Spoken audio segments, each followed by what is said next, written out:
नमस्कार व्यूअर्स, मैं हूं अमीश देवगन और स्वागत है आपका इस विशेष एडिशन में। आज मेरे साथ एक बेहद खास व्यक्ति हैं। इनके शब्दों में जादू है या फिर कहें तो राष्ट्रवाद कूट कूट कर भरा है। ये हर मुद्दे पर अपनी बेबाक राय रखते हैं। सत्य और तथ्य बोलने की इनकी जिद इन्हें अक्सर विवादों में भी फंसा देती है। जोरदार तालियों के साथ स्वागत कीजिए राइटर, पोएट और मेरे दोस्त। पहचानिए कौन? तलवारों पे सर वार दिए, अंगारों में जिस्म जलाया है, तब जाके कहीं हमने सर पे ये केसरी रंग सजाया है। स्वागत करिए मनोज मुंतशिर का। स्वागत करिए मनोज मुंतशिर का। बहुत आभार, बहुत आभार। तो मनोज जी, आज आप तैयार हैं सवालों के बाढ़ झेलने के लिए? एक आरोप पत्र भी हमने तैयार किया है आपके लिए। अब जो आपने तैयार किया है वो झेलना ही पड़ेगा जी। कुछ ऑडियंस तो यह है, लेकिन टेलीविजन स्क्रीन के उस पार करोड़ों आपके प्रेमी आपको देखेंगे, करोड़ों दर्शक आपको देखेंगे। उम्मीद है कि आज आप अपने आप पर लगे हर आरोप का आप जवाब भी देंगे। सफाई नहीं दूंगा, जवाब दूंगा जी। तो बहुत बहुत स्वागत मनोज मुंतशिर का।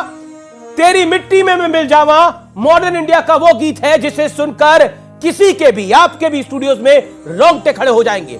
ये वही गीत है जिसने दुनिया को बताया कि मनोज मुंतशिर नाम का एक व्यक्ति क्या लिख सकता है। क्योंकि जब इस गीत को अवार्ड फंक्शंस में उचित सम्मान नहीं मिला तो उन्होंने अपनी इंडस्ट्री के खिलाफ मोर्चा भी खोल दिया था। ये वही मनोज मुंतशिर है जो मुखर होकर मुगलों का गुणगान करने वालों पर सवाल उठाते हैं, और शायद यही वजह है कि इन पर अक्सर राजनीति से प्रेरित होने का और एक विशेष विचारधारा से जुड़े होने का ठप्पा लगाने की पुरजोर कोशिश रहती है। जिन मुद्दों पर बड़े बड़े सेलिब्रिटी बोलना अवॉइड करते हैं, मनोज मुंतशिर इन मुद्दों पर चुप रहना अवॉइड करते हैं। हालांकि इसके बाद इन्हें ट्रोल भी किया जाता है, विवादों में भी फंसाया जाता है, पुतले भी जलाए जाते हैं। मनोज मुंतशिर आज अनप्लग्ड हमारे बीच होंगे, हमारे सवालों का जवाब देंगे, अपने आरोपों पर भी जवाब देंगे जो उन पे आरोप लगेंगे। हम इनसे विवादों पर भी बात करेंगे, हम उनसे मुगलों से जो उनकी नाराजगी है उसको भी जानेंगे, मां की ममता की गहराई को भी समझेंगे, एक क्रांतिकारियों को जातियों के बंधन में बांधने की वजह भी तलाश करेंगे। साथ ही पूछेंगे कि क्या मनोज मुंतशिर राजनीतिक में हाथ आजमाने की अब तैयारी कर रहे हैं। मतलब साफ है कि आज का शो बेहद खास होने वाला है, क्योंकि इसमें राष्ट्र, राष्ट्रहित और राष्ट्रवाद की बात भी होगी और देश के इतिहास की भी बात होगी, रामचरितमानस की भी बात होगी और देश के हर मुद्दे पर भी बात होगी। तो स्वागत करिए मनोज मुंतशिर का।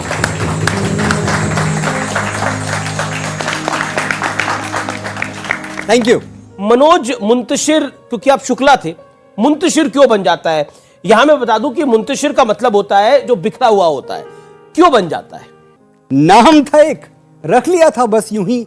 क्या ये सारी जिंदगी ढोना पड़ेगा, और कितना टूटना बाकी बचा है, और कितना मुंतशिर होना पड़ेगा। बहुत बढ़िया। 17 साल की उम्र में जब बच्चे पढ़ाई कर रहे होते हैं, डॉक्टर इंजीनियर बनने के सपने देखते हैं, आप इश्क कर बैठे। अच्छा, आपको 17 के पहले वाला नहीं पता? तो वो बताइए फिर आप दर्शकों को। 17 साल की उम्र में मैं क्लास 12th के आसपास का वाकया है। 12th में ही थे, हमारे पास जो रिसर्च है 12th में था ना। हाँ करेक्ट। तो 12th में था, कोई दिखा, एक चेहरा, दो आंखें जी। और उसके बाद जो हुआ वो ये हुआ कि वो दो आंखों को भुलाने के लिए पूरी जिंदगी में मेहनत करता रहा कि वो दो आंखें मैं भूलूं कैसे, क्या करूं कि भूल जाऊं। जितनी भी शायरी, जितनी भी पोइट्री, जितना कलाम आपको मेरा नजर आता है, वो सिर्फ उन्हीं दो आंखों को भूलने की कोशिश है। ये सवाल, अच्छा, ये कहानी क्या थी कि उनके घर वालों ने भी आपको ठुकरा दिया? बताता हूं मैं, ये बात खत्म तब उन्हें पता नहीं था कि आप कहां पहुंच जाएंगे। सवाल एक छोटा सा था जिसके पीछे ये पूरी जिंदगी बर्बाद कर ली।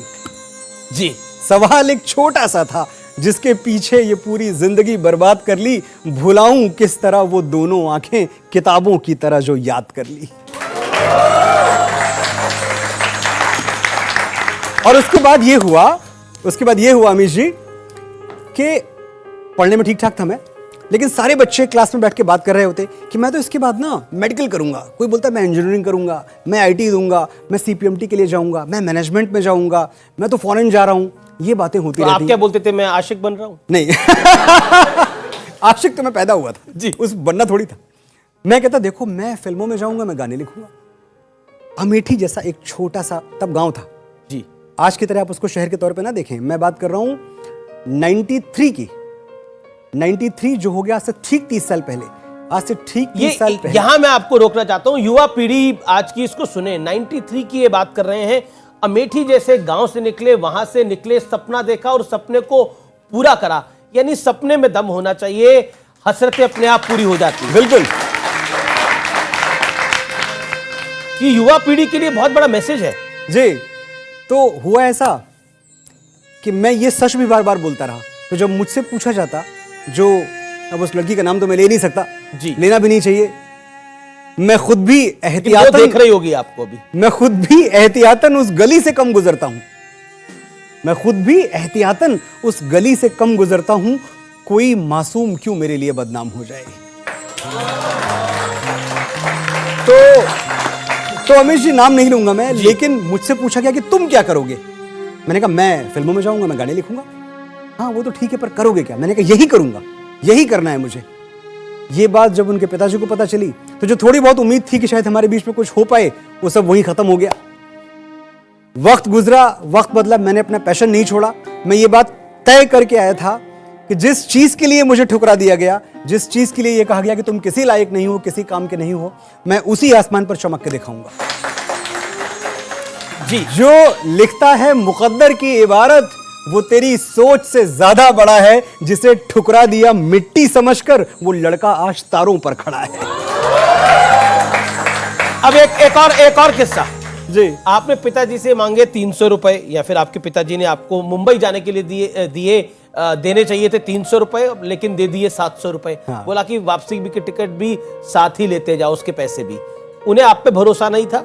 देखिए पिता को भरोसा, एक ऐसी दुनिया की बात हम कर रहे हैं, किसको पता अमेठी में कि फिल्में क्या होती हैं, सिनेमा क्या होता है। कोई परी लोक है, कोई जादू नगरी है, पर्दे पे कुछ चलता है, लाल पीली तस्वीरें आती हैं जाती हैं। दिलीप कुमार साहब, अमिताभ बच्चन साहब, ये सब उस वक्त के नाम हुआ करते थे। लगता था कि ये कोई डेमीगॉड्स हैं, ये असली लोग नहीं हैं। तो मेरा बेटा एक ऐसी दुनिया में जाए जहां इसका कोई फ्यूचर नहीं है, कोई भविष्य नहीं है, ये डर बहुत लाजमी था। तो अगर मेरे माँ बाप ने भी नहीं भरोसा किया तो बिल्कुल ठीक है, उनका कोई दोष नहीं है। खुश हैं अच्छा लगता है। आपका शो देख रहे होंगे, आपका शो तो इतना प्रेस्टिजियस है, बहुत पसंद करते हैं आपको। बहुत बहुत शुक्रिया, मेरा प्रणाम कहिएगा जी। मेरी माँ ने एक दो बार मुझे और आपको साथ में देखा टेलीविजन पे, और वो मुझे हमेशा फोन करके बोलती रही कि बहुत मजा आया, और मजा नहीं मजा जी, बहुत मजा आया मन्नू। और मैं तुम तो खैर ठीक ही बोलते हो, पर उनको मैं बहुत सुनती हूँ जी। चलिए, आप अपनी माता जी को भी हमारा प्रणाम कहिएगा। लेकिन एक सवाल आपसे जरूर पूछना बनता है यहाँ पर ऑडियंस के लिए, आपने अनूप जलोटा को झूठ क्यों बोला? अनूप जी एक तो इतने ज्यादा प्यारे इंसान हैं। मैं समझता हूं कि अगर वैसे कुछ लोग और इस देश में हों जो स्ट्रगल का दर्द समझें। हुआ ऐसा कि मैं स्ट्रगल के लिए यहां वहां भटक रहा था। मैं पहुंच गया एक दिन अनूप जी के घर में। अनूप जी ने कहा हाँ आइए बैठिए, क्या लिखते हैं आप? तो मैंने कहा मैं अनूप जी मैं भजन लिखता हूं। सोचिए, कॉन्फिडेंस देखिए। अच्छा भजन लिखते हैं, वाह वाह वाह, कुछ सुनाइए। मैंने कहा अनूप जी मैं लिख देता हूं पेपर पे, आप खुद पढ़ लीजिए, आप अच्छे से मीटर में पढ़ लेंगे, मैं क्या सुनाऊं। हाँ ठीक है, ये लीजिए पेपर और ये लीजिए कलम। मैं रियल टाइम में लिख रहा हूं। रियल टाइम जो होता नहीं है कि अब आप लिख रहे हो जय रघुनंदन जय सिया राम, कुछ ना कुछ तो मैं लिखने लगा। अनूप जी को मैंने दिया, अरे पढ़ने लगे अनूप जी, हाँ बढ़िया है। अच्छा और भी तो लिखा होगा? मैंने कहा हाँ और भी है। मैंने दूसरा भजन लिखना शुरू किया रियल टाइम में, फिर से दोनों मिला के 5-5 मिनट में लिखा होगा, और बिल्कुल अच्छा नहीं लिखा था। अनूप जी ने दूसरा भी, फिर भी उन्होंने इतना खराब लिखा, फिर भी 3000 रुपए दे दिए आपको। इसलिए क्योंकि वो चाहते थे मेरी मदद करना, लेकिन ये बता के नहीं मदद करना चाहते थे कि तुम्हारा सब किसी काम का नहीं है, फिर भी मैं मदद कर रहा हूं। वो मेरी खुददारी को, मेरे स्वाभिमान को सम्मान दे रहे। जोरदार तालियां इस बात के लिए अनूप जलोटा के लिए। जी बिल्कुल। अमेठी से यहाँ बॉम्बे तक का सफ़र किया आपने, तो आपको कभी ऐसा नहीं लगा कि मैं कुछ गलत कर रहा हूँ या फिर कभी डर लगा हो? सुनो, बड़के शहर और बड़के नाम वालों, अपने बड़प्पन का झुंझुना कहीं और जाके बजाओ। हमारे तेवर से टकरा गया तो टूट जाएगा। जी, हम जिद पे आ गए ना बाबू, तो बड़े बड़ों का पसीना छूट जाएगा। हम जानते हैं तुम पावर में हो। तुम्हारे खरीदे हुए जौहरी हमको हीरा नहीं पत्थर कहेंगे, हम फिर भी चमक के रहेंगे। तुमने मसनद पे जो मुंसिफ बिठाए हैं वो हमको अदाकार नहीं मानेंगे, फनकार नहीं मानेंगे, कलाकार नहीं मानेंगे, गीतकार नहीं मानेंगे, हम फिर भी हार नहीं मानेंगे। चालू डब्बे में चढ़ के बंबई आएंगे और तुम्हारे हवाई जहाज से डबल ऊंचा उड़ के दिखाएंगे। तुम्हारे हाथ में पावर है, हमारे हाथ में ताकत, दोनों का अंतर जान लो। पावर वो कुर्सी है जो किसी की सगी नहीं हुई, चाहे कोई जिए या मरे, और ताकत वो बचपन का यार जो यारी में गर्दन कटा दे और उफ तक ना करे। तुम भी यार कमाल करते हो, शेर के बच्चे को चाबुक दिखाते हो, हमें सरनेम से डराते हो। जब छोटे लाल मास्टर डा से डर पड़ा रहे थे, हम पेड़ की पुलगी पर चढ़ के आ से अमरूद खा रहे थे।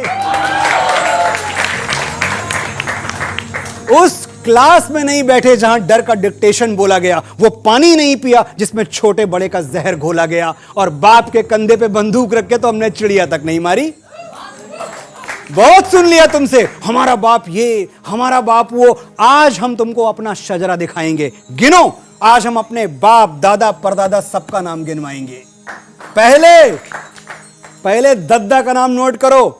रणबीर चौकड़ी चेतक वाले बौरा गए तो जिले इलाही का खून ठंडा कर दिए, घास की रोटी खा के मुगलिया सल्तनत को डंडा कर दिए। बड़के भैया हमारे 14 साल जंगल जंगल जोगी की सवारी फिरती रही और सिंहासन पे उनकी खड़ाऊं राज करती रही। एक कक्कू भी थे हमारे, फूटी आंख से करतब दिखा दिए थे, शब्द भेदी मार के गौरी को गुल्लैया बना दिए थे। और बाबा हमारे बड़के, एक पगलेट राजा ने चुटिया खोल दी तो वैसा भड़के के गेम ऑफ थ्रोन्स खेल दिए, पूरा का पूरा मगध अकेले ठेल दिए। 4 काफी हैं कि और गिनवाएं? नोट करते करते तुम्हारी स्याही खत्म हो जाएगी, हमारे बाप दादा की मचाई हुई तबाही खत्म नहीं होगी। तो बॉटम लाइन बोल दे रहे, नोट कर लो। तुम अपनी खोपड़ी के पीछे वो चमकने वाला गोला लगवा लो, हम फिर भी तुमको अवतार नहीं मानेंगे। तुम्हारे नाम का कलमा नहीं पढ़ेंगे, तुमको परवरदिगार नहीं मानेंगे। तुम वंशवाद की जमीन खोद के हमें गाड़ दोगे तो हम बगावत का बीज बन के फूटेंगे, पर तुमसे हार नहीं मानेंगे। बहुत शानदार, बहुत शानदार। चलिए अब देखिए, अब तो आपकी जर्नी की बात हो गई, लेकिन अब आप पर आरोपों की बात होगी। आरोप नंबर 1 ये है कि आप इतिहास को एक तरफा देखना चाहते हैं, जिसमें महाराणा प्रताप की तो बात हो, हिंदू राजाओं की तो बात हो, लेकिन मुगलों की बात ना हो। जो लोग भुला देते हैं इतिहास को अपने, उन लोगों का भूगोल भी बाकी नहीं रहता। आप सभ्यताएं उठा के देख लीजिए, जहां लोगों ने इतिहास पढ़ना छोड़ दिया, इतिहास से सीखना छोड़ दिया और सच्चे इतिहास से मुंह मोड़ लिया, वो कल्चर्स, वो सिविलाइजेशंस नष्ट हो गई।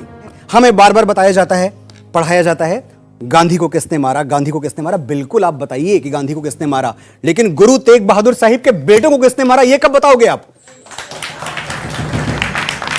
ये आप इतिहास में क्यों नहीं लिखते? आप मुझे बताते हैं कि भाई ताजमहल इन्होंने बनवा दिया, कुतुब मीनार इन्होंने बनवा दी। ठीक है, सोमनाथ किसने तोड़ा, मथुरा किसने तोड़ा? एक ऐसा देश जहां राधा कृष्ण की प्रेम कहानी है, एक ऐसा देश जहां नल दमयंती की प्रेम कहानी है, एक ऐसा देश जहां शिव पार्वती से बड़ी क्या प्रेम कहानी हो सकती है, 7 बार जन्म लेती हो। इस देश में आपकी प्रेम कहानी क्या है? जोधा अकबर।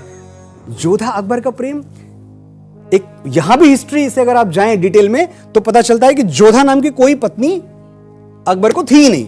हरखू बाई, एक आपको नाम पढ़ने को आता है, हिस्टोरियंस भी आपको बताएंगे।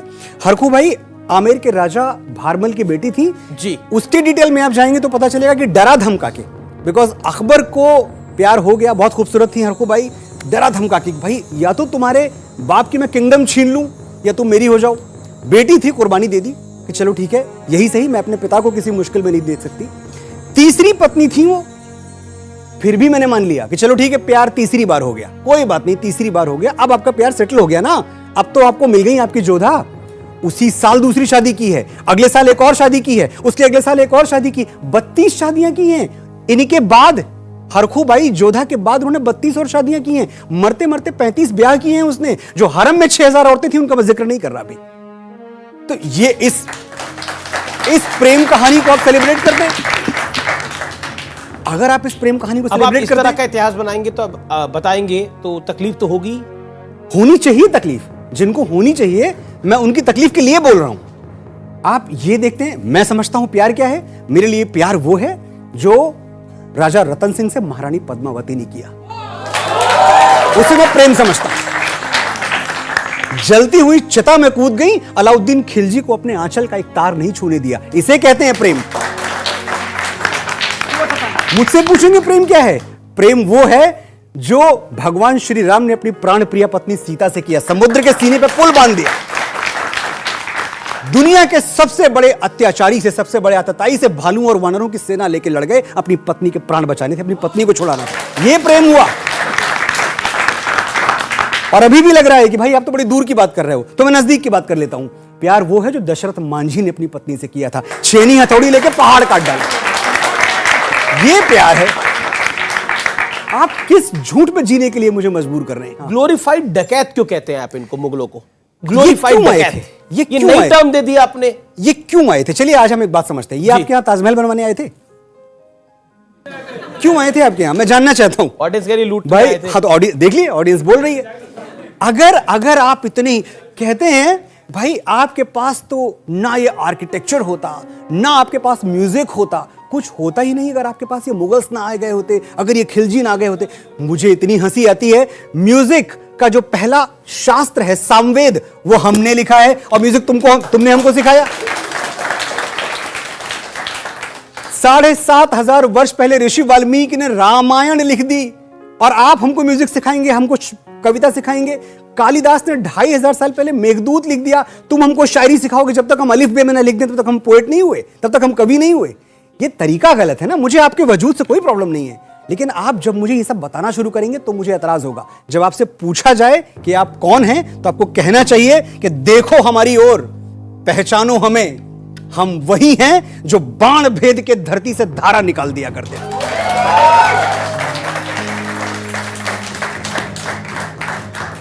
एक उंगली पे गोवर्धन उठा लिया करते थे।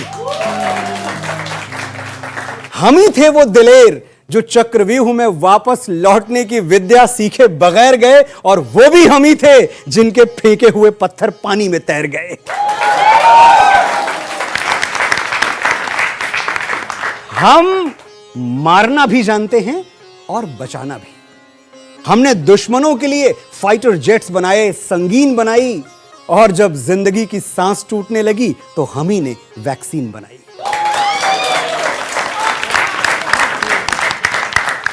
और लिख दिया उस वैक्सीन पे। कभी आप वैक्सीन का पर्चा लगवाने के बाद ध्यान से पढ़िएगा क्या लिखा हुआ है। लिख दिया इस वैक्सीन पे, सर्वे संतु निरामया, यानी ईश्वर सिर्फ हम पर ही नहीं, हर किसी पर, हिंदू, मुसलमान, क्रिश्चियन, ईसाई, जर्मन, इराकी, ईरानी, जो भी दुनिया में है, ईश्वर सब पर करे दया। हम इतना बड़ा सोचते हैं। हम जाबाज हैं, जियाले हैं, आंधियों से खेले हैं, बिजलियों के पाले हैं। हम शांति का सवेरा हैं, मानवता के उजाले हैं। पहचानो हमें, हम भारत वाले हैं। जी, अब अगले आरोप पर आते हैं। आपने पहले आरोप का जो जवाब बहुत बखूबी से दिया कि हम भारत वाले हैं, लेकिन अगला आरोप यह है कि आप कांग्रेस के खिलाफ जहर उगलते हैं। और यह आरोप मैं क्यों लगा रहा हूं? यह आरोप के पीछे पिछला साल है, यानी साल 2022 है, और भोपाल के रविंद्र भवन में वो कार्यक्रम है जिसमें आपने दो लाइनें पढ़ी और उसके बाद विवाद खड़ा हो गया। आप ही की बॉलीवुड से आती हैं ऋचा चड्ढा, वो कहती हैं ये शर्मसार करने वाला है, बहुत बुरी कविता है। कौन? ऋचा चड्ढा एक एक्ट्रेस है। जी, मैंने सिर्फ इतना कहा था कि विदेशी माता से पैदा हुआ पुत्र कभी राष्ट्रभक्त नहीं हो सकता, ऐसा चाणक्य ने कहा था, कौटिल्य ने कहा था। मैंने एक बात वहां और कही थी कि जो सैनिकों का अपमान करते हैं, ये सारी बातें कांग्रेस ने किसी एक व्यक्ति से कैसे जोड़ दी? मैंने किसी का नाम कभी नहीं लिया था। रिएक्शन अमित जी उस चीज का था जहां मैं टेलीविजन पे न्यूज देख रहा होता हूं और इस देश का एक जिम्मेदार राजनेता यह कह रहा होता है कि हमारे सैनिक चीन से पिट रहे हैं। बताइए, हमारे सैनिक पिट रहे हैं। एक तो कौन पिटा और कौन पीटा ये हमने वीडियोस में देखा, जितने वीडियोस उस वक्त वायरल हो रहे थे। फिर भी अगर कभी होता भी, अगर कभी ऐसी सिचुएशन आ भी गई कि किसी वजह से हमारे सोल्जर्स को, हमारी सेना को बैकफुट पे जाना भी पड़ा, तो आप उनका मनोबल तोड़ेंगे, आप उनका उत्साह तोड़ेंगे, आप उनकी हिम्मत तोड़ेंगे ऐसी बातें करके? इसकी इजाजत आपको नहीं दी जाती। ये अगर कोई फरिश्ता नाम की कोई चीज है, देवदूत नाम की कोई चीज है, तो यही लोग हैं, बाकी मैं किसी को नहीं जानता। अब मैं आपको बताता हूं इस पे रिएक्शन क्या आया जी। सुप्रिया श्रीनेत कहती है कभी मनोज मुंतशिर इंसान हुआ करते थे, लालच में सबसे पहले ईमान बेच दिया है। सुप्रिया जी से मैं बड़े आदर के साथ कहना चाहता हूं कि ये बात सिद्ध करें कि वो जो लालच है, उस लालच का सिला मुझे क्या मिला। मुझे अगर किसी ने कहीं, सब कुछ पब्लिकली ओपन है, 100 रुपए की कोई कमाई मेरी जिंदगी में किसी ने यह दिखा दी कि ये 100 रुपए आपको किसी बयानबाजी के लिए मिले हैं, ये 100 रुपए आपको किसी पार्टी विशेष या किसी विचारधारा विशेष के पक्ष में बोलने के लिए मिले हैं, उस दिन से लिखना पढ़ना बोलना सब छोड़ दूंगा। 100 रुपए प्रूफ कीजिए आप बस। और इस विशेष कार्यक्रम में रुकेंगे एक अंतराल के लिए, लेकिन अंतराल के उस पार पब्लिक के होंगे सवाल और मनोज मुंतशिर के होंगे जवाब। देखते रहिए ये सबसे अनोखा कार्यक्रम न्यूज 18 पर। मेरा छोटा भाई, उससे पूछना क्या मेरा वादा निभाएगा? मैं सरहदों से बोल के आया था, एक बेटा जाएगा तो दूसरा आएगा।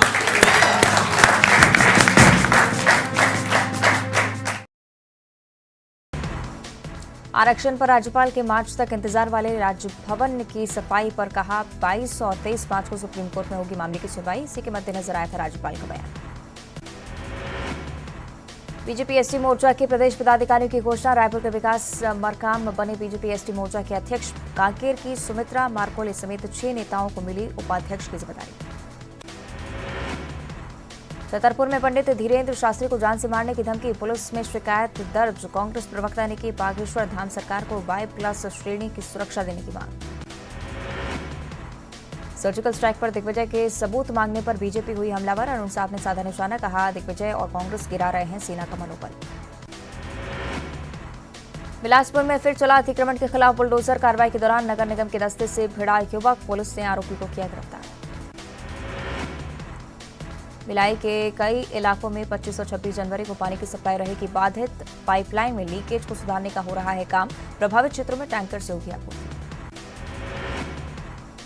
बालोद में प्रिंसिपल की हरकतों से परेशान होकर कलेक्ट्रेट पहुंची छात्राएं, प्रिंसिपल पर लगाया गलत हरकत करने का आरोप, मामले में कार्रवाई की मांग। जगदलपुर में पानी की समस्या को लेकर आयुक्त के पास पहुंचे वार्डवासी, पिछले 1 हफ्ते से पानी की किल्लत से जूझ रहे लोग, आयुक्त ने पानी की सप्लाई का दिया आश्वासन। बिलासपुर नगर निगम के दस्ते से भिड़ा युवक, अतिक्रमण हटाने के दौरान किया हमला, पुलिस ने आरोपी युवक को गिरफ्तार किया। पंडित धीरेन्द्र शास्त्री की सुरक्षा को लेकर कांग्रेस प्रवक्ता ने की सुरक्षा देने की मांग, केंद्रीय गृह मंत्री से Y+ सिक्योरिटी देने की मांग। रायगढ़ में गोवर्धनपुर के लोगों ने किया एसपी कार्यालय का घेराव, कुछ दिनों पहले शमशान भूमि पर चलाया था बुलडोजर, धार्मिक भावना को आहत करने का है मामला। मुंगेली नगर पालिका उपाध्यक्ष मोहन मल्ला के खिलाफ अविश्वास प्रस्ताव पर आज होगी वोटिंग, उपाध्यक्ष पर बैठकों में नहीं आने का आरोप। रायगढ़ में उद्योगपति नवीन जिंदल को जान से मारने की मिली धमकी, बिलासपुर सेंट्रल जेल में बंद कैदी ने चिट्ठी के जरिए दी धमकी, जांच में जुटी पुलिस। बिलासपुर में रिटायर्ड डिप्टी कलेक्टर की बहू ने लगाई फांसी, खाना बनाने को लेकर पति से हुआ था विवाद, तफ्तीश में जुटी पुलिस। राजनांदगांव में प्राथमिक स्वास्थ्य केंद्र की चरमराई व्यवस्था पिछले 8 महीने से नहीं है। 102 वाहन गर्भवती महिलाओं को हो रही परेशानी। कवर्धा में 2 बीजेपी नेताओं को जिला बदर की अनुशंसा पर बवाल। कुर्मी समाज ने कलेक्टर से की मुलाकात। राजनीतिक मामले में जिला बदर को बताया गलत। दिग्विजय सिंह के बयान पर केंद्रीय मंत्री ज्योतिरादित्य सिंधिया ने किया पलटवार। कहा, दिग्विजय ने वीर जवानों के शौर्य का किया है अपमान। वो आतंकवादियों को भी लगते हैं जी। दमोह में पथरिया विधायक रामबाई ने विद्युत विभाग की संविदा और आउटसोर्स कर्मचारियों का किया समर्थन। बोली, कर्मचारियों को नियमित कर सरकार बढ़ाए वेतन। सीहोर के नसरुल्लागंज की ग्राम पंचायत लाड़कुई में मजदूरों ने जड़ा ताला। मजदूरी न मिलने से नाराज मजदूरों के हंगामे के बाद जड़ा ताला। देवास में आबकारी विभाग की बड़ी कार्रवाई। करोड़ों की जब्त की गई अवैध शराब पर चलाए रोलर। कच्ची शराब और मकुआ लहान भी किया नष्ट। बागेश्वर धाम प्रमुख धीरेन्द्र शास्त्री के समर्थन में किन्नर समाज महामंडलेश्वर हिमांकी सखी ने दिया खुला समर्थन। का धीरेन्द्र शास्त्री सनातन धर्म के लिए कर रहे हैं काम। जबलपुर में सड़क हादसे में 3 लोगों की मौत। बेकाबू होकर पुल से नीचे गिरी कार। मौके पर पहुंची पुलिस ने जांच शुरू की। भोपाल में पुलिस को मिली बड़ी कामयाबी। दिल्ली की ठग गैंग को पकड़ा। देवास से 2 ठगों की हुई गिरफ्तारी। ग्वालियर में पुलिस को मिली सफलता। युवक की हत्या मामले में आरोपी भाई और भाभी को किया गिरफ्तार। 5 महीने से था फरार। धार में सरदारपुर के छात्रों ने किया कलेक्टर ऑफिस के बाहर प्रदर्शन। आदिवासी छात्रावासों में अनियमितता का लगाया आरोप। कलेक्टर से की कार्रवाई की मांग। पहले आपने मुगलों पर कहा कि ये सब कुछ आपको प्रोपेगेंडा के तहत बताया गया है। अब आपको उनकी भाषा से भी तकलीफ हो गई है। आपको औरत नाम से बड़ी समस्या है। औरत शब्द आता कहां से है? 16वीं सदी में हमारे यहां औरत शब्द का प्रादुर्भाव हुआ। 16वीं सदी के पहले हम क्या बुलाते थे? हम स्त्री कहते थे, हम नारी कहते थे, हम महिला कहते थे। 16वीं सदी में जब एक इस्लामिक कल्चर यहां सेट होना शुरू हुआ तो यह शब्द आने लगा। उन्हीं के साथ आया। क्या है औरत का मतलब? औरत एक अरेबिक शब्द है और अगर आप डिक्शनरी में जाके इसके डिटेल में जाके देखेंगे तो ये बनता कैसे है, एटिमोलॉजी क्या है इसकी। औरत बनता है अवरा शब्द से। अवरा, अवरा का मतलब होता है फीमेल जेनाइटल्स, योनि। ये एक संस्कृति होगी जिसने औरत को सिर्फ उसकी योनि से पहचाना होगा। हम औरत को, हम स्त्री को उसके चरित्र से, उसकी कीर्ति से, उसके यशगान से पहचानते हैं। मुझे इस बात पे एतराज है कि जो मेरे आसपास महिलाएं हैं, जो मेरी माँ हैं, जो मेरी भाभी हैं, जो बच्चियां हैं मेरे सामने, वो कल बड़ी होंगी। मैं चाहता नहीं कि इस देश में कोई उनको औरत कहे। उनकी पहचान को सिर्फ एक बॉडी पार्ट से जोड़ के देखे। इस पे मुझे एतराज है सर। आप पर आरोप है कि आप जातिवाद को बढ़ावा देते हैं। आरोप क्यों है मैं ये भी बता देता हूं आपको। आपने कविता लिखी जिसमें आपने लिखा जियो तिवारी जनेऊधारी। इसके बाद कुछ लोगों ने कहा कि आपने क्रांतिकारी को भी जाति के बंधन में बांट दिया है। अमिश का देवगन होना सूचना है, इट्स एन इंफॉर्मेशन। मनोज का शुक्ला होना इट्स एन इंफॉर्मेशन। उस इंफॉर्मेशन को जो छुपाते हैं अपने स्वार्थ के लिए, अपने निहित स्वार्थ के लिए, वो गलत कर रहे हैं। या मैंने एक सही बात बता दी, मैंने सही बात बता के गलती की। बॉलीवुड फिल्में बनाता है, मेरी ही इंडस्ट्री है। उन फिल्मों में जो पाखंडी है कौन है? ब्राह्मण है। जो धूर्त है कौन है? ब्राह्मण है। जो चालाक है वो कौन है? ब्राह्मण है। जो डंडी मार रहा है सौदा देते हुए वो कौन है? ब्राह्मण है। तिलक लगाया हुआ है उसने। और मदर इंडिया जैसी फिल्में जो के किसी की इज्जत के साथ खेल रहा है वो भी तिलक लगाया हुआ है उस वक्त उसने, वो ब्राह्मण हो या शूद्र या वैश्य हो। जो मुहावरे रचे गए हैं, मुहावरे क्या हैं? गुनाहों का देवता, पाप का पुजारी, हवस का पुजारी। भाई हवस का पादरी क्यों नहीं हो सकता? पाप का पादरी क्यों नहीं हो सकता? हवस का मौलाना क्यों नहीं हो सकता? क्या कविता थी जो आपने पढ़ी थी? जियो तिवारी जनेऊधारी। मलते रह गए हाथ शिकारी, उड़ गया पंछी तोड़ पिटारी, अंतिम गोली खुद को मारी, जियो तिवारी जनेऊधारी। काया से जैसे बजरंगी, शिव के जैसा तेज भुजंगी। काया से जैसे बजरंगी, शिव के जैसा तेज भुजंगी। तीसरी आंख खुली तो कांपे थर थर थर थर दुष्ट फिरंगी। अंग्रेजों के शव पे नाचा नीलकंठ का वो अवतारी, जियो तिवारी। आप राष्ट्रवादी हैं, आप ब्राह्मणवादी हैं, आप मुंतशिर हैं, आप शुक्ला हैं, आप हैं कौन, ये भी जानना चाहते हैं, मैं भी जानना चाहता हूं और ये तमाम दर्शक भी जानना चाहते हैं। समझना चाहते हो कौन है हम? समझाइए। तो वेदों की ऋचाएं पढ़ के देखो। समझना चाहते हो कौन है हम? तो वेदों की ऋचाएं पढ़ के देखो। कोई तुलसी कोई रसखान ढूंढो, फिर उनकी प्रार्थनाएं पढ़ के देखो। हवाओं पर लिखे हैं काव्य हमने, तो हिमगिरी की हवाएं पढ़ के देखो। प्रवाहित हैं जो गंगा जल में अविरल, वही स्वर्णिम कथाएं पढ़ के देखो।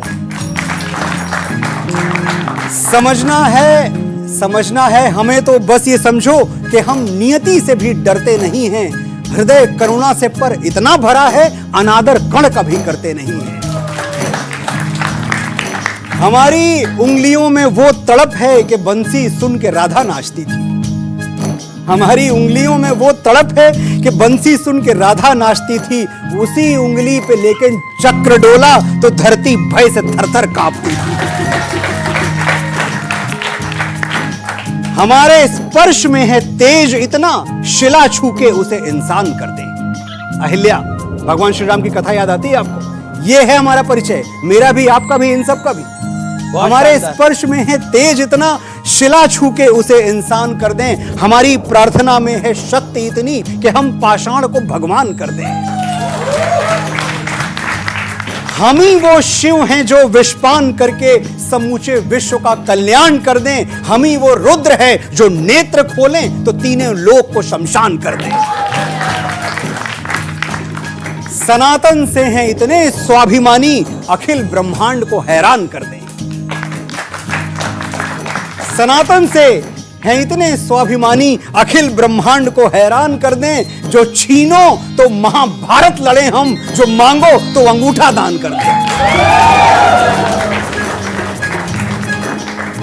हमें अभिमान उस वंशावली पर जो रघुनंदन से जाके जुड़ रही है। हम ही वो हिंदू हैं जिनकी पताका गगन के पार जाके उड़ रही है। हम ही दशमेश गुरु के लाडले हैं। हम ही सतनाम हैं, ओंकार हैं हम ही अरिहंत की अवधारणा हैं, सतत बुद्धत्व का अवतार हैं हम ही हैं शांति के संदेश वाहक, के मानवता का मंत्रोच्चार हैं हम। समझना चाहते हो हमको, तो बस ये समझो कि हिंदू हैं, समझ के पार हैं हम। बहुत शानदार, ये आपकी नई कविता है, बहुत अच्छी लिखी है आपने। पिछले कुछ दिनों में रामचरितमानस को नफरती ग्रंथ बता दिया गया। प्रभु राम के चरित्र का वर्णन आप कैसे करेंगे? प्रभु राम के चरित्र से हमें यह सीखना चाहिए जी कि पहली जो शर्त है इंसान की, वो शांति है। रावण को मारने के पहले अगर मैं आपसे कहूं कि एक बड़ी घटना बताओ आप मुझे श्री राम के जीवन की, तो आपको क्या याद आएगा? शिव का धनुष तोड़ना। शिव का धनुष तोड़ना सांकेतिक तौर पे भगवान श्री राम का कहना था कि मैं शस्त्र में नहीं शांत में विश्वास करता हूं। यह एक स्टेटमेंट मैं समझता हूं रहा होगा। लेकिन वही भगवान श्री राम जब अपनी प्राणप्रिया पत्नी सीता को बचाने के लिए समुद्र से 3 दिन तक अनुरोध करते हैं कि रास्ता दे दो मुझे, मार्ग दे दो मुझे, फिर क्या होता है? 3 दिवस तक पंथ मांगते रघुपति सिंधु किनारे, बैठे पढ़ते रहे छंद अनुनय के प्यारे प्यारे। उत्तर में जब एक नाद भी उठा नहीं सागर से, उठी अधीर धधक पौरुष की आग राम के शर से। सच पूछो तो शर में ही बसती है दीप्ति विनय की, संधि वचन संपूज्य उसी का जिसमें शक्ति विजय की। आपके पास पहले शक्ति होना जरूरी है, फिर आप शांति की बात करें, लेकिन पहले शक्ति अर्जित करें। तलवारें जहां सोती हैं बंद म्यानों में, किस्मतें वहां सड़ती हैं तहखानों में। तलवारें जहां सोती हैं बंद म्यानों में, किस्मतें वहां सड़ती हैं तहखानों में। शोणित के बदले, शोणित यानी खून, शोणित के बदले अश्रु जहां बहता है, वो देश कभी स्वाधीन नहीं रहता है। बहुत शानदार। एक आप पे आरोप लगता है कि आप राइट विंगर हैं, और लेकिन आप खुद राइट विंगर हैं, लेकिन आप ही की फिल्म का विरोध होने लग गया आदि पुरुष का, क्या कहेंगे? खुद आ गए आप इस झमेले में। मैं राइट या लेफ्ट में नहीं, राइट या रॉन्ग में विश्वास करता हूं। मैं राइट की तरफ हूं, लेकिन वो जो रॉन्ग वाला राइट है ना, जो रॉन्ग का विलोम है, अपोजिट, उस राइट में हूं मैं सही तरफ हूं। सवाल जहां तक आदिपुरुष का है, आदिपुरुष पे 95 सेकंड का एक टीजर था। 95 सेकंड के एक टीजर पे लोगों का रिएक्शन आया। पहली बात तो उस रिएक्शन का हम पूरा सम्मान करते हैं। मैंने फिल्म लिखी है, हमारे डायरेक्टर ओम राउत जी, पूरी फिल्म की जो भी टीम है, मैं सबकी तरफ से एक स्पोक्सपर्सन की तरह बोल रहा हूं कि एक एक बात जो आपने कही है, एक एक बात का सम्मान है। लेकिन बड़ी विनम्रता के साथ हम ये कहना चाहते हैं कि 95 सेकंड में आप हमारी फिल्म को जज नहीं कर सकते। फिल्म का टीजर आया है, ट्रेलर आने दीजिए, फिल्म आप थिएटर में देखेंगे। अगर जय श्री राम बोलते हुए इस देश का 100 करोड़ हिंदू थिएटर से बाहर नहीं निकला तो आप मेरा नाम बदल दीजिएगा। वीर सावरकर को लेकर बहुत सी बातें होती हैं, बहुत से विवाद खड़े किए जाते हैं। जी, वीर सावरकर किसी परिचय के मोहताज नहीं है, लेकिन वीर सावरकर के बारे में आप कुछ कहना चाहें? वीर सावरकर को मैं ऐसे जानना चाहें, कुछ सुनाना चाहें? वीर सावरकर को मैं ऐसे जानता हूं कि वीर सावरकर वो हैं जिन्होंने भारत माता की स्तुति में 6000 कविताएं लिखी हैं, और ये 6000 कविताएं कागज पे नहीं लिखी गई हैं, सेलुलर जेल की दीवारों पे लिखी गई हैं। ये 6000 कविताएं कलम से नहीं लिखी गई हैं, उंगलियों से और कील से और कोयले से खुरच खुरच के लिखी गई हैं। वो जानते थे कि कहीं ऐसा ना हो कि जो अंग्रेजियत का सीमेंट है वो इन कविताओं को नष्ट कर दे। उन्होंने 6000 कविताएं लिख के याद कर ली, रट ली, ताकि वक्त पड़े तो मैं भारत माता की शान में कविताएं सुनाऊं। एक कवि हूं मैं, मेरे लिए वीर सावरकर का परिचय ये है। मेरे लिए सावरकर का ये परिचय है कि ये वो व्यक्ति है जिसको काला पानी की सजा हुई, 2 कटोरी पानी पी के अंडमान सेलुलर जेल में 10 साल तक ये भारत माता के लिए अपनी आवाज बुलंद करते रहे।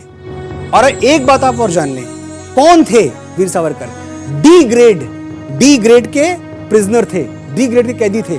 डी ग्रेड क्या होता है? डी यानी डेंजर ग्रेड, जिसको ब्रिटिश गवर्नमेंट इतना खतरनाक मानती थी कि इस पे सारे जितनी चीजें थी, जितने हंटर चलाने थे इनमें चला दिए, जितनी इसको पनिशमेंट देनी थी दे दी, लेकिन ये आदमी कंट्रोल में नहीं आ रहा है। तो अब तरीका क्या है कि डेंजर कैटेगरी में आ गया है, इसको आप भेज दीजिए अंडमान के सेलुलर जेल में, जहां ये यातनाएं सहेगा, काला पानी की सजा का, काला पानी, और इसका संपर्क कट जाएगा पूरी दुनिया से। ये थी डी कैटेगरी। और एक और कैटेगरी होती थी ए कैटेगरी, जिसके कैदी पंडित जवाहरलाल नेहरू हुआ करते थे। वो जब भी जेल में गए वो ए कैटेगरी के कैदी थे। आपको न्यूज़पेपर मिल रहा है पढ़ने को, आपको वॉक करने को मिल रहा है, आपको दोस्तों से मिलने को मिल रहा है, सारा आपका ख्याल रखा जा रहा है। मेरे जैसे आइडल भगत सिंह जी है, तो सर आपके आइडल कौन है? मेरा आइडल भी भगत सिंह जी है।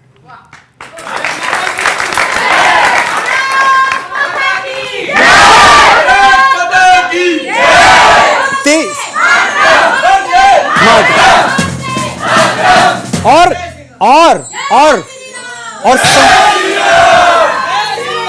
जय श्री राम। और समय आ गया है कि हम अपने मुहावरे बदलें। हमारा मुहावरा क्या है? जो जीता वही सिकंदर। अरे जो जीता वही भगत सिंह क्यों नहीं? जो जीता वही बाजीराव बलाल क्यों नहीं?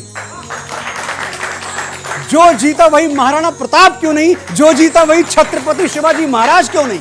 चलिए अब एक अलग राउंड है और वो है रैपिड फायर राउंड, और इस रैपिड फायर राउंड की शुरुआत करते हैं हम। पहली तस्वीर जी स्वामी विवेकानंद की है, क्या कहना चाहते हैं मनोज जी? 1893 का जो शिकागो भाषण है वो मुझे स्वामी जी को देखते ही याद आता है, और वो भाषण के जो पहले 5 शब्द थे, sisters and brothers of America.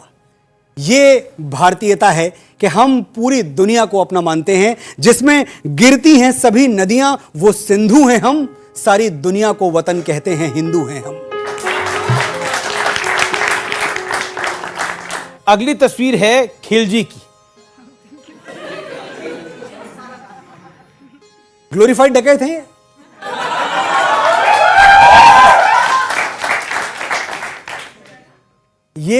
ये वो हैं। इन्हीं की सल्तनत को डंडा कर दिए थे।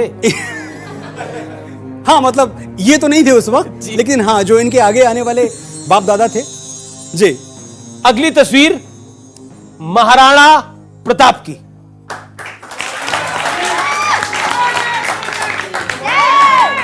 चुन चुन कर लाए हम आपके लिए तस्वीरें। जी जी जी।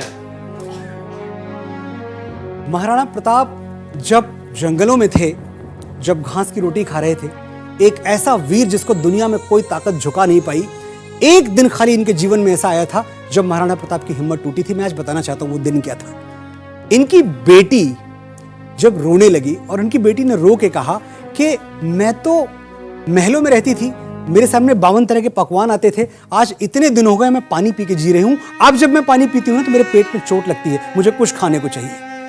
ये वो दिन था जब पहली बार महाराणा प्रताप ने कहा कि मैं संधि पत्र लिख देता हूं। शायद ये लड़ाई मुझसे नहीं लड़ी जाएगी, मैं दुनिया में सब कुछ देख सकता हूं, लेकिन अपने बच्चे के साथ ऐसा होता हुआ नहीं देख सकता। उस दिन महारानी, जो कि महाराणा प्रताप की पत्नी थी, उन्होंने आके उनका हाथ रोका था और जो कहा था, मैं चाहता हूं उसी तरह से मैं इनको परिभाषित करूं। महारानी ने कहा था महाराणा प्रताप से कि तू प्राण सनातन का है, तू मानवता का जीवन है। तू प्राण सनातन का है, तू मानवता का जीवन है, तू सतियों का आंचल है, पावनता का धन है, तू भारत का गौरव है, तू जननी सेवा रत है, सच कोई मुझसे पूछे तो तू भारत है। ये महाराणा थे। विश्वास मुझे निजवाणी का है, राजपूत कुल प्राणी का, वो झुक सकता है वीर नहीं यदि दूध पिया छत्राणी का। अगली तस्वीर छत्रपति शिवाजी महाराज की। छत्रपति शिवाजी महाराज के पहले जयकारा लग जाए। छत्रपति शिवाजी महाराज की। छत्रपति शिवाजी महाराज मर्द मराठा थे। और जब हम ये एक बड़ी गलतफहमी हमें है, और वो गलतफहमी हमें ये है कि भाई मुगल्स थे, मुगल्स के बाद अंग्रेज आ गए। हम बड़े कन्वीनियंटली इस नैरेटिव को हमने एक्सेप्ट कर लिया है कि मुगल्स और अंग्रेजों के बीच में एक छत्रपति शिवाजी महाराज भी थे, जिन्होंने एक्चुअली उस वक्त पूरे भारत का जो साम्राज्य है वो मुगलों से वापस ले लिया था। अगली तस्वीर जो आ रही है, हाँ, वो औरंगजेब की है। क्या कहना चाहते हैं आप इनके बारे में? इन्होंने अपने पिता को अपने भाई का कटा हुआ सिर भेजा था। हाँ, इन्होंने पिता को भाई का कटा हुआ सिर भेजा था।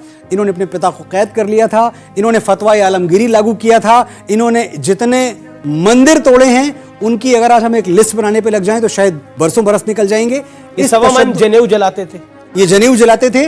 और इस देश के शायर क्या लिखते हैं? इस देश में शायर भी ऐसे हैं जो इनको ग्लोरीफाई करते हैं। मुनव्वर राणा साहब लिखते हैं कि वजारत चंद घंटों की, महल मीनार से ऊंचा, मैं औरंगजेब हूं अपने लिए खिचड़ी बनाता हूं। ये ग्लोरीफाई कर रहे हैं मुनव्वर राणा साहब इनके बारे में लिख के।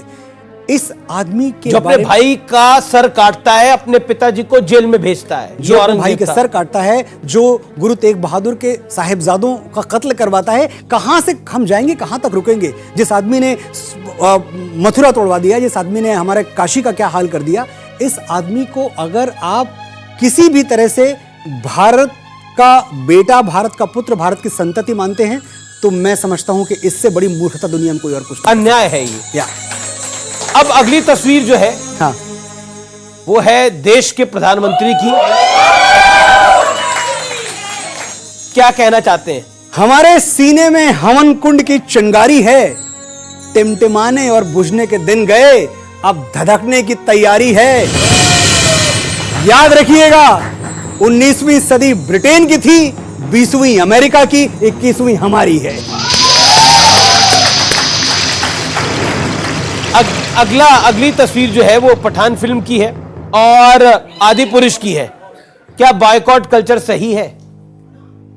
बायकॉट कल्चर, जैसा कि मैंने पहले कहा, एक सही शुरुआत थी जो अब गलत हाथों में है। गलत हाथों में जी। अगली तस्वीर आपके फेवरेट, आपको बड़ा पसंद करते हैं वो। ये साहब, इनको वंदे मातरम पे एतराज है। जो तोले दिल के रिश्तों को बना है वो तराजू क्या? अगर दोनों ही भाई हैं तो फिर मैं क्या, तो फिर तू क्या? ये मिट्टी तेरी भी मां है, ये मिट्टी तेरी भी मां है, ये मिट्टी मेरी भी मां है, तो मां को सर झुकाने में मुसलमान और हिंदू क्या? क्योंकि मां की बात हुई और मां पर जो आपकी कविता है वो इस देश का हर नागरिक सुनना चाहता है। क्या कहेंगे और कैसे सुनाएंगे? इस बात से बड़ा कोई सच नहीं है कि मां से पवित्र और मां से महान कोई हो नहीं सकता। देखो, मैं मानता हूं कि दुनिया में कोई रिश्ता छोटा या बड़ा नहीं होता, लेकिन मेरी मां के बराबर कोई और खड़ा नहीं होता। और क्यों ऐसा है? मैं मानता हूं कि दुनिया में कोई रिश्ता छोटा या बड़ा नहीं होता, लेकिन मेरी मां के बराबर कोई और खड़ा नहीं होता। मेरे इंतजार में खुली आंखों से बस वही सो सकती है। मैं रात के 2 बजे घर आता हूं, मन्नू घर आ गए, कुछ खाया, 2 बजे जाग रही और खा के आया हूंगा, पर जब तक मैं कह न दूं कि मैंने कुछ खाया हुआ है, हाँ मम्मी आप सो जाओ, तब तक सोएंगी नहीं। मेरे इंतजार में खुली आंखों से बस वही सो सकती है, मेरे दुख में मुझसे ज्यादा बस वही रो सकती है। माथा चूम के मुकद्दर बदल देने का जादू उसी को आता है, और उसी का हाथ है जो थर्मामीटर से भी ज्यादा करेक्ट टेम्परेचर बताता है। मैंने रिश्तों की तमाम किताबें पढ़ के देख ली, पहले पन्ने पर मां का ही नाम लिखा था। वो मुझ पे तब से जान देती है जब मैं प्रेगनेंसी स्ट्रिप पर सिर्फ एक लकीर बन के दिखा था। हिसाब लगा के देख लो, दुनिया के हर रिश्ते में कुछ अधूरा आधा निकलेगा। एक मां का प्यार है जो दूसरों से 9 महीने ज्यादा निकलेगा। और जब आप अपनी मां के पास जाएं, उनके साथ वक्त बिताने, उनके पैर दबाने, उनके साथ बहुत अच्छा सा टीवी देखें। आप, मैं कह रहा हूं कुछ और ना करें, लेकिन शाम को जब आप घर लौटते हैं तो आधे घंटे टीवी उनके साथ देखें। आप उनको जोर से गले लगाएं। वहां तक जब आप जाएं तो एक बार उनके भी पैर छूते हुए आइएगा, जिनके कुर्बानियां, जिनके त्याग लिखने के लिए इतिहासों को स्याही नहीं मिली। जब इस देश में पिता की बात होती है, सिनेमा चुप है, लिटरेचर खामोश है, कोई कहता ही नहीं कुछ उनके बारे में। ऐसा लगता है जैसे पिता नाम की चीज एग्जिस्ट ही नहीं करती। और कौन पिता? वो पिता जो खुशियों के दिनों में हमारा पहला एटीएम है और मुश्किल के दिनों में हमारी फर्स्ट लाइन ऑफ डिफेंस। हम एक ऐसे देश में हैं जहां बड़ी से बड़ी मुश्किल बगैर हमारे पिता को चीरे हुए हम तक नहीं पहुंच सकती। ऐसी ढाल हमारे पास है।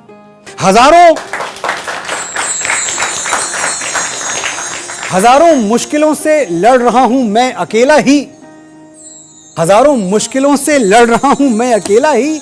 दुआएं साथ हों जिसके, उसे लश्कर नहीं लगता। मेरे बाबूजी बूढ़े हैं मगर अब भी ये आलम है, वो मेरे पास होते हैं तो मुझको डर नहीं लगता। मैं डरता नहीं, किसी मुश्किल, किसी आफत, किसी बला से नहीं डरता। मैं जानता हूं अगर मेरा वक्त बिगड़ जाएगा, अगर मेरे पैरों में दुख का कांटा गड़ जाएगा, तो कोई है जो मेरे लिए भगवान से भी लड़ जाएगा। जब तक वो झुर्रियों भरे हाथ मेरे सर पे हैं, मेरा गुरूर जिंदा है, मेरा रुआब जिंदा है। कयामत भी आ जाए तो मेरा क्या बिगाड़ेगी, अभी मेरा बाप जिंदा है।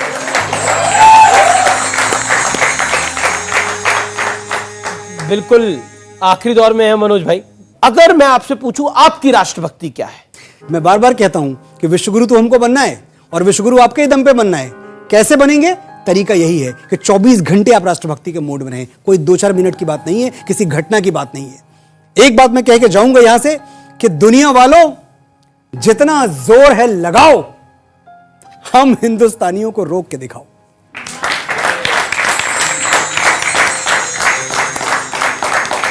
दुनिया वालों, जितना जोर है लगाओ, हम हिंदुस्तानियों को रोक के दिखाओ। हम 75 साल पहले नहीं रुके, जब मिट्टी में घिसट रहे थे, घुटनों पे रेंग रहे थे। अब क्या रुकेंगे? अब तो हमने पंख उगा लिए हैं और सैकड़ों आकाश कंधे पे उठा लिए हैं। फिर भी मुकाबला करना चाहते हो तो मैदान में आओ, हमें रोक के दिखाओ। तुम्हें लगता था हम गए गुजरे हैं, बेचारे हैं।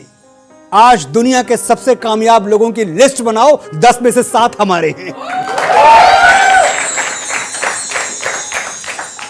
हमारी रफ्तार देखो।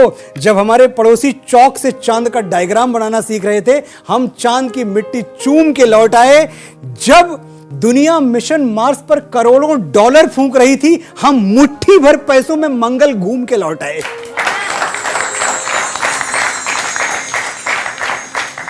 भट्टियां कितनी भी बड़ी बना लो, हम अग्निपुत्रों के बिना आग कहां से लाओगे? जो कृष्ण की तरह तुम्हारी तरक्की का रथ हांके, वो प्रतिभा, वो दिमाग कहां से लाओगे? बैठे रहो गूगल और ट्विटर खोल के, पिचाई और पराग कहां से लाओगे? हम झोपड़ों के चिराग, हम किसानों की संतानें, मेहनत कशों की औलाद, हौसलों का हस्तिनापुर हम ही बसाएंगे। हमारा एक कोहिनूर अंग्रेज लूट ले गए तो क्या हुआ? अभी यहां 135 करोड़ कोहिनूर बाकी हैं। हम धरती तोड़ के निकलेंगे, आसमान तक चमचमाएंगे। 270 करोड़ बाजू हैं हमारे। आओ हमारी ताकत आजमाओ, हमें रोक के दिखाओ। बहुत शानदार। बहुत शानदार। चलते चलते हमारा पीसीआर मुझे लगातार कह रहा है कि तेरी मिट्टी आपके शब्दों में जरूर होना चाहिए। Stage is yours now. तेरी मिट्टी जितना आपने सुना है सिर्फ उतना नहीं है, तेरी मिट्टी कहीं और जन्मा है। जहां जन्मा है आपको वो मूल आज आपको बता रहा हूं मैं। वो चिट्ठी ये होगी कि सरहद पे गोली खा के जब टूट जाए मेरी सांस, मुझे भेज देना यारों मेरी बूढ़ी माँ के पास। बड़ा शौक था उसे मैं घोड़ी चढ़ूं, धमाधम ढोल बजे, तो ऐसा ही करना, मुझे घोड़ी पे लेके जाना, ढोलकें बजाना, पूरे गांव में घुमाना और माँ से कहना बेटा दूल्हा बन के आया है। बहू नहीं ला पाया तो क्या, बारात तो लाया है।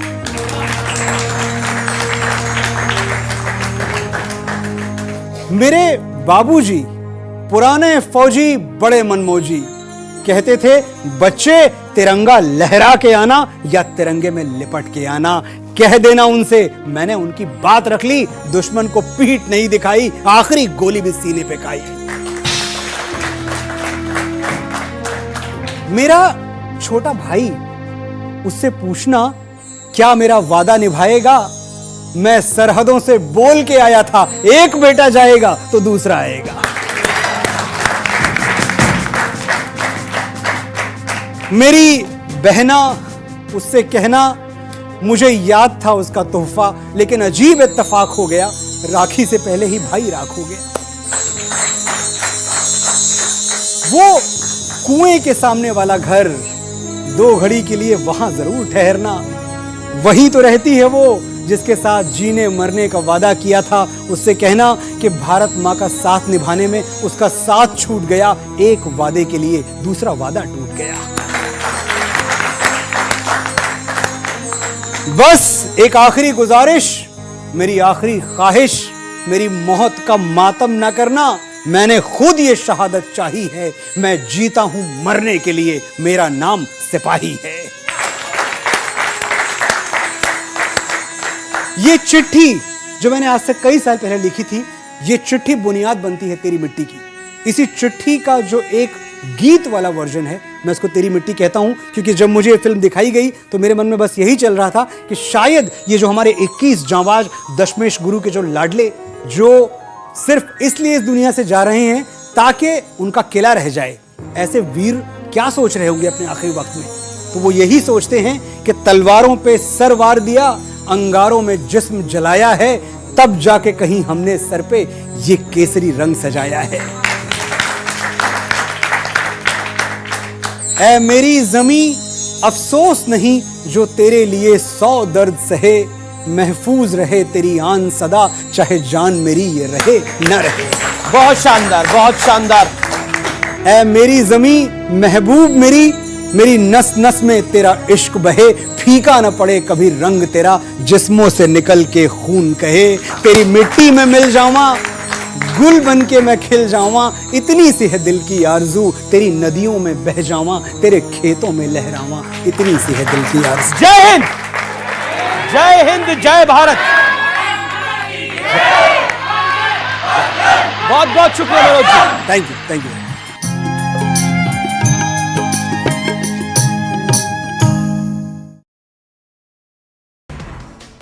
आरक्षण पर राज्यपाल के मार्च तक इंतजार वाले राजभवन की सफाई पर कहा 22 और 23 मार्च को सुप्रीम कोर्ट में होगी मामले की सुनवाई। इसी के मद्देनजर आया था राज्यपाल का बयान।